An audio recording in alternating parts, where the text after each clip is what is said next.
33, stop au charlatan, le grand druide de Bretagne est en colère. Ya eruet skuiz an druizet gant a ninke druizet ne hag a inpij an anoze evit gwerza force peta, bar an draze e belaket ar goz e pad azezou an druizigez a ze a oa bet alret an dibenz un tremenet, plenek nantrez bo chou an arvor, izili gorsez breiz a sonjde skriva a sam gant druizidal deus brochal a deus belgia ar garta deontologiez, me peta vo bar setu un tanva gant per varik kerlor druiz meur breiz. Dija da gent a petra eo an druiz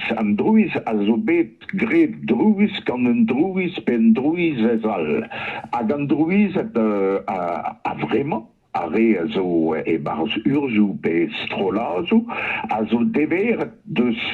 teir liez istorel a baoe an trivervet kanvet,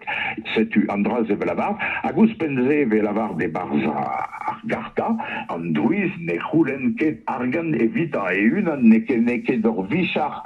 evitan da c'houn ez e vue, quoi. Bez ez eus deus an druizet a baoe un tammad a vloavez ou brema, hag